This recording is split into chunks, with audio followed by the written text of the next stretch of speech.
आज 26 जनवरी है। सबसे पहले तो गणतंत्र दिवस की पूरे देश के सभी लोगों को बहुत बहुत बधाई देना चाहता हूं। गणतंत्र दिवस के शुभ अवसर पर आज मैं संगम में महाकुंभ में शामिल होने आया हूं। महाकुंभ में शामिल होने आया हूं। हमारी कामना है कि जनता सुख, समृद्धि और खुशहाली के रास्ते पर जाए। जनता का कल्याण के लिए संकल्प करने, कामना करने भी आए हैं।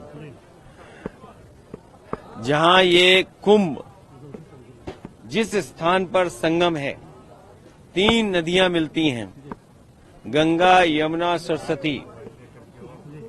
हमारी यही कामना है कि सौहार्द, सद्भावना और सहनशीलता बनी रहे। महाकुंभ के आयोजन में ये पौराणिक है कि बिना बुलाए और अपने आप सब लोग आते हैं। अपनी व्यक्तिगत आस्था है उनकी सबकी। आज हमें भी मौका मिला है।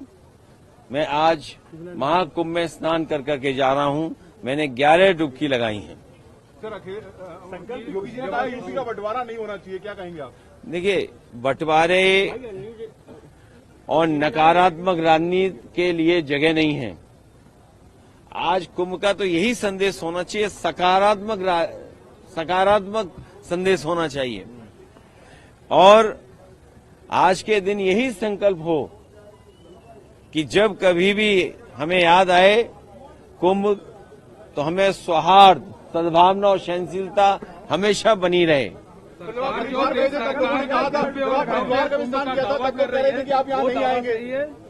देखिए, गंगा में स्नान और त्योहारों के दिन स्नान, जिस दिन मैंने वहां पर हरिद्वार में स्नान किया था, उस दिन भी एक त्योहार था।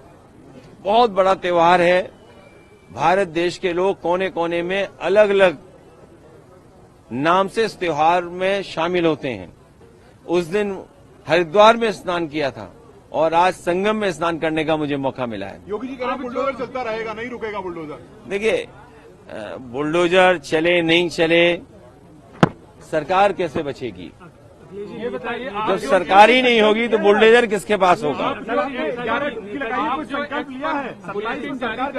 संकल्प यही है कि सौहार्द बना रहे, सद्भावना बनी रहे, सहनशीलता हो, और जो भी स्नान हो सहनशीलता के साथ स्नान होना चाहिए। ये सरकार के लोगों को कोई स्पोर्ट्स इवेंट नहीं बनाना चाहिए इसको। ये आज जो सरकार पर बुलेटिन जारी करते हैं, अब वो आगे जारी होगा या अब खत्म होगा? आपने आके व्यवस्थाओं को देख लिया है? देखिए, समाजवादी सरकार में भी और पहले भी नेताजी को भी और हम लोगों को भी कुंभ के आयोजन को करने का मौका मिला था। जो उस समय कुंभ हुआ था, कम संसाधन में सरकारें अलग अलग थीं। यूपी में सरकार दूसरी पार्टी की थी, समाजवादी पार्टी की थी। दिल्ली में सरकार दूसरी पार्टी की थी। लेकिन उसके बावजूद भी कम संसाधन में 800 और 1300 करोड़ में वो महाकुंभ या कुंभ से जो 12 साल बाद होता है, वो कुंभ कराया गया था। सर, पहले और आज तो सुनने में आ रहा है कि 7,000 करोड़ 10,000 करोड़ खर्च हो रहा है। अगर यहाँ लोगों को असुविधा हो रही है चलने के लिए, मैंने खुद अपनी आंखों से देखा है कि बुजुर्ग, जो महिलाएं हैं, जो पुरुष हैं, वो कितनी दूर से चल करके आते हैं।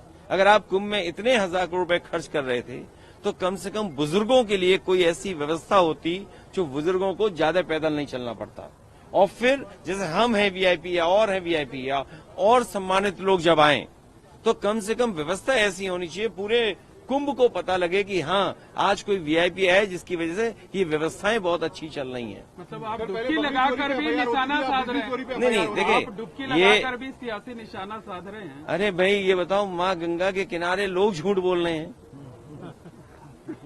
और मैं तो आपसे कहूंगा, देखिए, माँ गंगा के किनारे न जाने कितनी बातें कही जा रही हैं, वो क्या सच हैं? लेकिन अगर आयोजन 1300 करोड़ में अच्छा हो सकता है 800 करोड़ में अच्छा हो सकता है, तो 10,000 करोड़ में, 7,000 करोड़ में कितना अच्छा हो सकता है।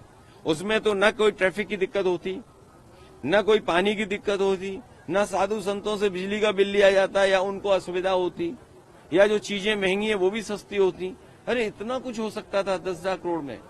और फिर तो दिल्ली की सरकार भी उनकी है और वो भी अर्थव्यवस्था कहाँ पहुंच रही है, तो 10,000 करोड़ और मांगने चाहिए। हमारी मांग है उत्तर प्रदेश सरकार को दिल्ली सरकार 10,000 करोड़ और रुपए दे, महाकुंभ जिससे महाकुंभ के आयोजन के लिए, जिससे यहाँ की ट्रैफिक व्यवस्था अच्छी हो, बुजुर्ग हों, महिलाएं हों, बच्चे हों, उनको बहुत दूर से अपने सर पर, अपने कंधे पर सामान रख करके न लाना पड़े, कोई सुविधा हो जिससे यहीं पर आ जाएं। और साथ ही साथ दिल्ली सरकार जहां बजट दे 10,000 करोड़, और वहीं ये जो किला है वो भी उत्तर प्रदेश सरकार को दे दे। ट्रैफिक जाम में क्योंकि आप यहाँ परंपरा ये है कि लोग दान कर करके जाएं। महादानी सम्राट हर्षवर्धन, जो हमारा रिटर्न डॉक्यूमेंट है, जहां हमें पौराणिक महाकुंभ के बारे में या कुंभ के बारे में जानकारी मिलती है, वो सम्राट हर्षवर्धन से जुड़ी हुई मिलती है। वो यहाँ दान करने आते थे, पुण्य के लिए आते थे। हम भी आज आए हैं, डुबकी लगाए हैं, सौहार्द हो, सद्भावना हो, सहनशीलता बनी रहे, लोगों की खुशहाली हो, जनता का कल्याण हो, हमारा देश तरक्की करे, समाज आगे बढ़े, हमारा गणतंत्र मजबूत हो, ये सब चीजों को लेकर के यहाँ पर नेताजी की जो मूर्ति लगाई गई है वहाँ पूजा हो रही है और तमाम संत महात्मा उस पर सवाल उठा रहे हैं। देखिए, नेताजी की प्रतिमा लगाने के लिए मैं बधाई देना चाहता हूं और सरकार से कहूंगा कि सभी साधु संतों की उतनी तस्वीर लगे जितनी सरकार ने अपनी तस्वीर लगाई है। सर, बीजेपी ने कहा है, योगी जी ने कहा है कि 2024 में इंडी गठबंधन ने विदेशी पैसों का दुष्प्रचार किया, तभी वो इतनी सीटें पा पाए। समाजवादी पार्टी ने कोई गलत प्रचार नहीं किया। समाजवादी पार्टी ने, और इसीलिए आज 26 जनवरी गणतंत्र दिवस का दिन है, हमारा गणतंत्र मजबूत हो, जनता को सुख, समृद्धि और आगे बढ़ने का संकल्प लेकर के जा रहे हैं, ऐसी हमारी कामना है। संविधान का सम्मान हो, आज के दिन ये भी संकल्प लेना है। सर, तीर्थ स्थलों का सच सामने आएगा, संभल का भी सच सामने आएगा, योगी जी कह रहे हैं। देखिए, संभल का जब भी सच आएगा तो सरकार के बहुत सारे लोग कटघरे में खड़े होंगे। ये जगह, ये मौका नहीं है जहां पर संभल की चर्चा की जाए। इसीलिए मैंने कहा, सौहार्द, सद्भावना और सहनशीलता के लिए हम कामना करते हैं।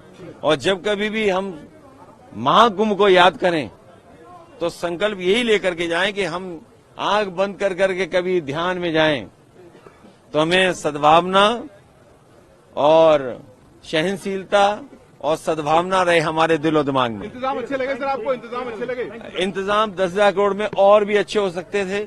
दिल्ली वालों को भी अपना खजाना खोल देना चाहिए। इससे पैदल नहीं चलने पड़ते लोग। और यूपी की यमुना में क्या अंतर पाते हैं आप? दोनों बराबर हैं, और सच्चाई तो ये है कि यमुना और जितनी भी नदियां हैं जो मां गंगा में जुड़ती हैं, कोई नदी साफ नहीं बह रही है, आज भी साफ नहीं है।